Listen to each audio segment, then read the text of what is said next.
Good morning everyone. आज हम लोग 10वीं कक्षा का पहला पाठ करेंगे, सूरदास जी द्वारा लिखित पद। इसकी रिवीजन करेंगे, संक्षिप्त रिवीजन जो हमारे आप लोगों के PT1 के सिलेबस के अंतर्गत है। तो पहले पद्यांश में, जैसे कि मैंने अभी आपको बताया कि संक्षिप्त में करेंगे। और आप लोगों को मैं बता दूं बेटा कि PT में इंटरनल बेस्ड भी क्वेश्चन आंसर आप लोगों के आएंगे, क्योंकि ये आपका ऑनलाइन टेस्ट है, MCQ बेस्ड है। तो प्लीज अपने किसी भी चैप्टर को, जो भी आपके सिलेबस में है, वो भले ही किसी भी सब्जेक्ट का क्यों ना हो, उसे ध्यान पूर्वक पढ़ें। अगर फिर भी कोई संशय है तो आप कंसर्न टीचर से पूछ सकते हैं। तो हमारा यहाँ पर पहला पाठ, ऊधो तुम हो अति बड़ भागी, अपरस रहत स्नेह तगाते नाहिन मन अनुरागी। यहाँ पर गोपियां, जब श्री कृष्ण उन्हें छोड़कर चले जाते हैं और श्री कृष्ण भगवान ऊधो के माध्यम से अपना संदेश, योग का संदेश गोपियों तक पहुंचाते हैं कि अब वो वापस नहीं आएंगे, तो ऐसे में गोपियां ऊधो से जब संदेश सुनती हैं तो वो क्या कहती हैं कि हे उद्धव, तुम तो बड़े भाग्यशाली हो कि तुम श्री कृष्ण के साथ रहे, लेकिन उसके बावजूद भी तुम्हें उनसे कोई प्रेम नहीं हुआ। वास्तव में यहाँ पर जो गोपियां हैं वो श्री कृष्ण को क्या कहना, ऊधो को भाग्यहीन कहना चाहती हैं। वो कहना चाहती हैं कि देखो, तुम श्री कृष्ण के साथ रहे लेकिन फिर भी तुम्हें उनसे प्रेम नहीं हुआ। वो कहती हैं कि उसकी तुलना करती हैं ऊधो की, कि तुम तो जिस कमल के पत्ते से तुलना करती हैं और तेल लगी हुई मटकी से उसकी तुलना करती हैं कि जिस प्रकार कमल का पत्ता हमेशा पानी पर रहता है लेकिन उस पर किसी प्रकार की पानी की बूंद नहीं ठहरती, और अगर तेल लगी हुई मटकी को पानी में डुबो दिया जाए तो उस पर भी तेल की बूंद नहीं ठहरती। तुम भी उन्हीं के समान हो कि तुम्हारे ऊपर भी श्री कृष्ण के प्रेम का प्रभाव नहीं पड़ा।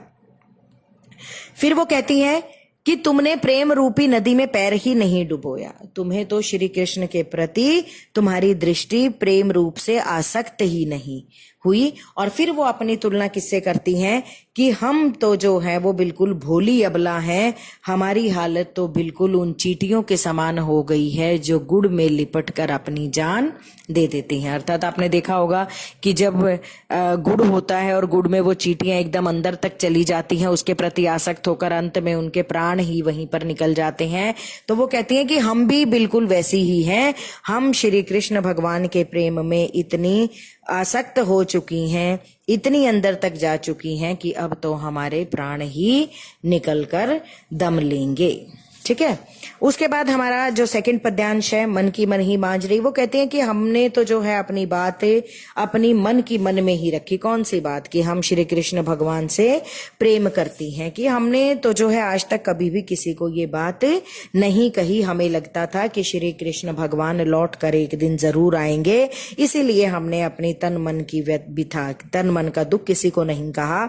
हमें आशा थी कि वो एक दिन लौट कर जरूर आएंगे, लेकिन फिर वो कहती हैं कि और अब क्या करें, अब तो उन्होंने हमें ये संदेश ही भेज दिया है कि अब वो वापस नहीं आएंगे। अर्थात उन्होंने तो हमारी विरह की अग्नि को, हमारी वेदना को, हमारी जुदाई की वेदना को और भी ज्यादा बढ़ा दिया है। फिर वो कहती हैं कि हमने श्री कृष्ण के प्रति उनके प्रेम के कारण अपना सब कुछ सुख चैन खो दिया था, और हमने तो लोगों की भी परवाह नहीं की थी, अपनी मान मर्यादा की भी परवाह नहीं की थी, जिसके कारण हमें भला बुरा सुनना पड़ा था।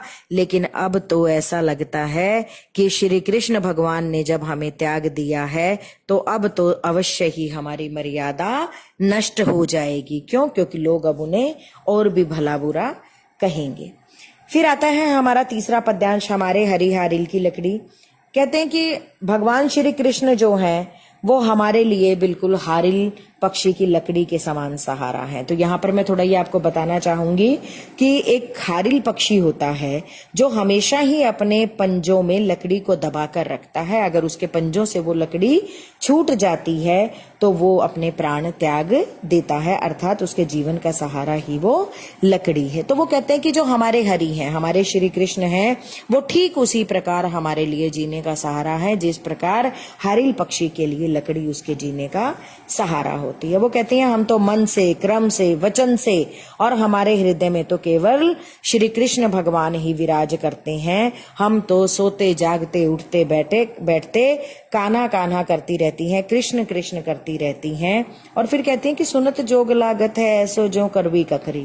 वो कहते हैं अब तुमने हमें योग का संदेश दे दिया तो वो तो हमें बिल्कुल कड़वी ककड़ी के समान लगता है। अर्थात योग कैसा लगता है? वो कहते हैं कि योग बिल्कुल वैसा लगता है कड़वी ककड़ी के समान, कि जिस प्रकार कड़वी ककड़ी को खाया नहीं जा सकता ठीक उसी प्रकार हम योग भी सहन नहीं कर सकती। वो कहते हैं कि तुम तो हमारे लिए संदेश क्या लाए हो? तुम तो ये योग हमारे लिए रोग के रूप में ले आए हो जो हमने ना कभी सुना था और ना ही कभी देखा था। फिर वो कहती है कि अगर तुम्हें ये योग का संदेश सुनाना है तो उन लोगों को सुनाओ जिनका मन जो है वो चंचल है, अर्थात जो किसी एक जगह पर नहीं टिकता, चंचल होकर चक्री के समान चक्कर काटता रहता है। तुम ऐसे लोगों को योग की शिक्षा दो, हमें मत दो। क्यों? क्योंकि हमारा मन तो एक श्री कृष्ण भगवान के ऊपर टिका हुआ है। देखिए यहाँ पर बहुत ही महत्वपूर्ण चीजें, और ये वैसे भी बोर्ड के पॉइंट ऑफ व्यू से भी ये पैराग्राफ बहुत इंपॉर्टेंट है कि भगवान श्री कृष्ण जो है वो गोपियों के लिए किस प्रकार सहारा है? हारिल की लकड़ी के समान सहारा है। दूसरा, योग उन्हें कैसा लगता है? कड़वी ककड़ी के समान लगता है। फिर वो कहती है कि योग कैसे लोगों को जाकर सुनाओ? जिनका मन चंचल है, अर्थात जो एक स्थान पर स्थिर नहीं है, जबकि गोपियों का मन तो केवल और केवल श्री कृष्ण भगवान के ऊपर ही स्थित है। इसके बाद है हमारा 4th पैराग्राफ इसका, हरि है राजनीति पढ़ाए। वो कहती हैं जब उद्धव उनको संदेश सुनाता है आकर कि भाई पूरा जब वो संदेश सुन लेती हैं तो वो कहते हैं कि श्री कृष्ण भगवान तो राजनीति पढ़कर आ गए हैं। क्यों?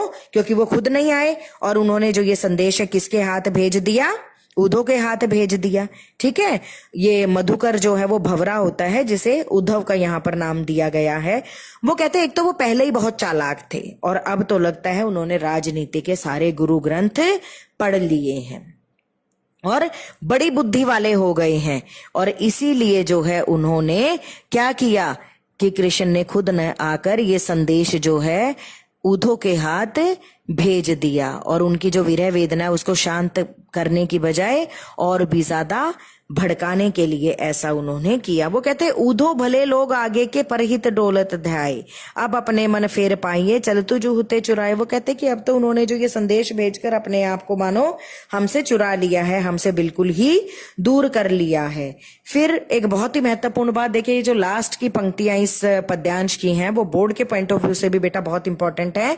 ते क्यों अनीति करे आपुन जे और अनीति छुड़ाए, राज धर्म तो यह सूर जो प्रजा न जाहि सताए। वो कहते ते क्यों अनीति करे आपुन, कहते कि ये हमारे साथ अन्याय क्यों कर रहे हैं, जो खुद ही दूसरे लोगों को अन्याय न करने की सलाह देते हैं, अर्थात दूसरे लोगों को न्याय के मार्ग पर चलने की सीख देते हैं।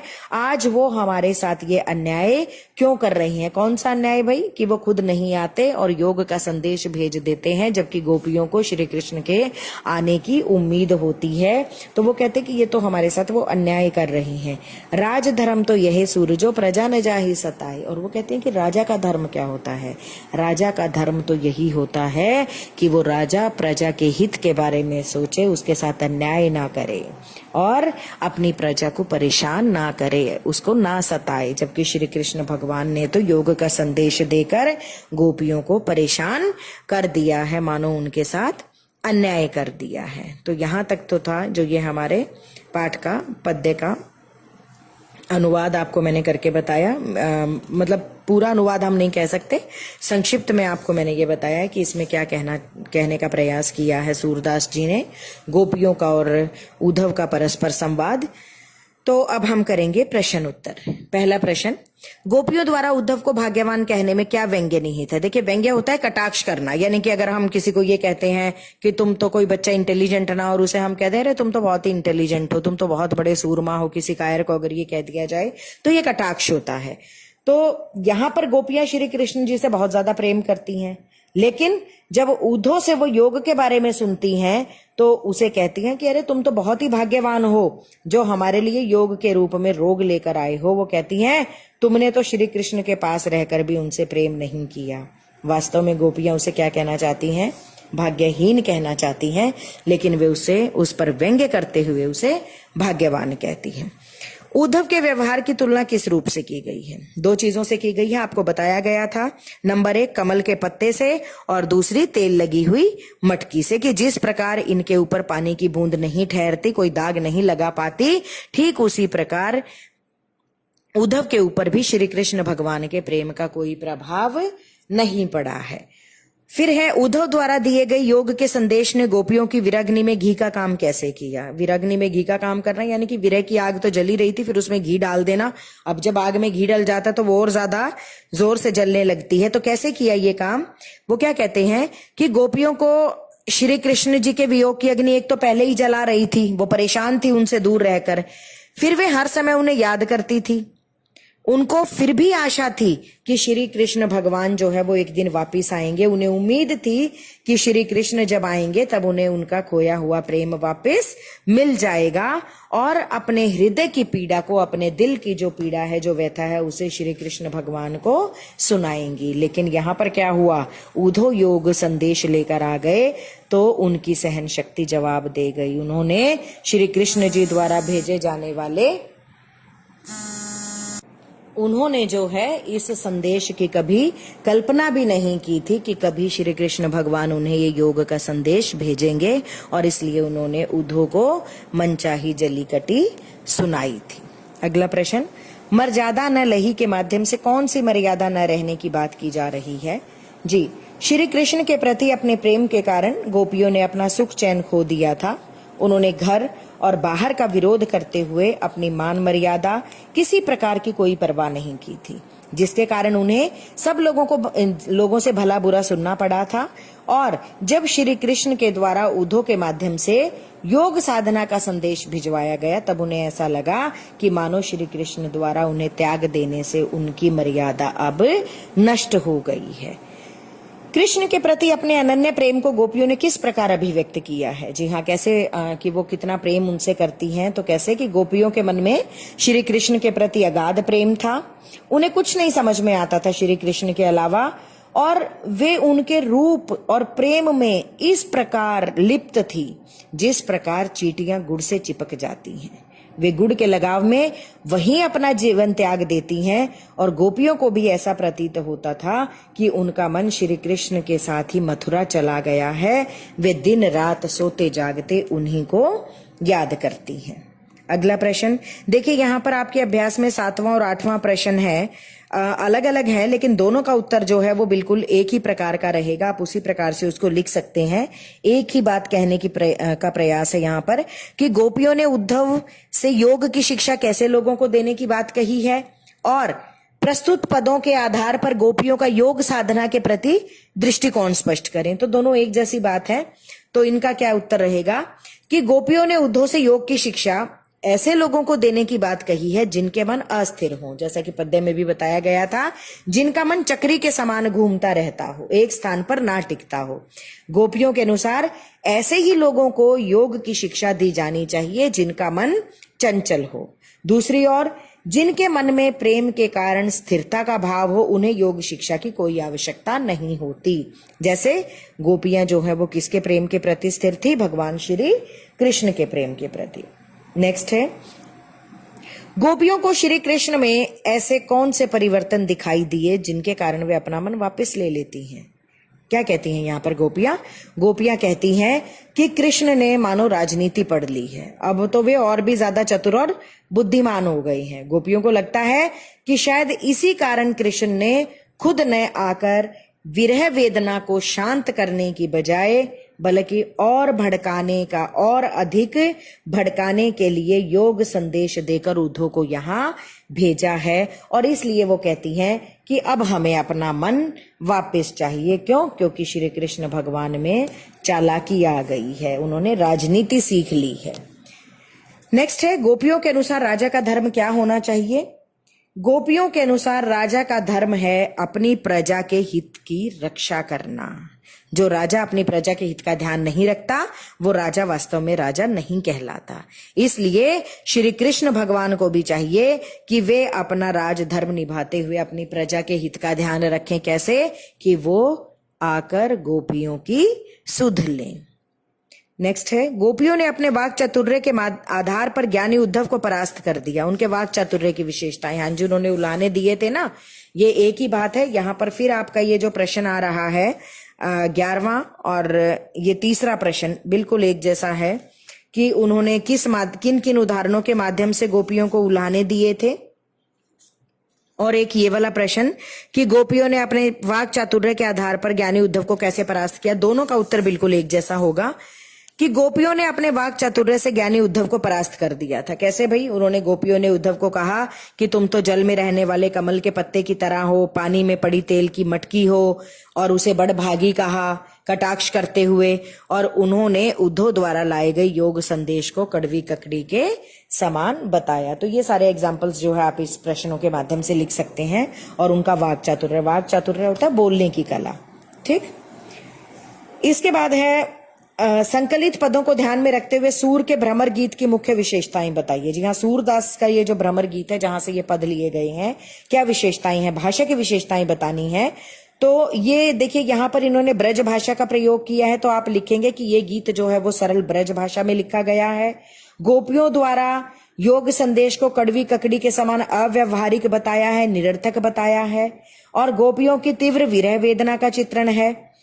और इन पदों के द्वारा कवि ने ज्ञान पर भक्ति और प्रेम की विजय दिखाई है।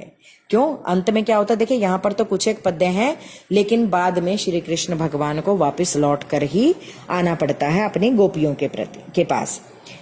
उसके बाद है उद्धव ज्ञानी थे, नीति की बातें जानते थे। गोपियों के पास ऐसी कौन सी शक्ति थी जो उनके वाक चातुर्य में मुखरित हो उठी? जी हाँ, उद्धव भी ज्ञानी थे, नीति की बातें भी जानते थे, लेकिन उन्हें व्यवहारिकता का ज्ञान नहीं था, और उस पर वे प्रेम के क्षेत्र को तो बिल्कुल ही नहीं जानते थे।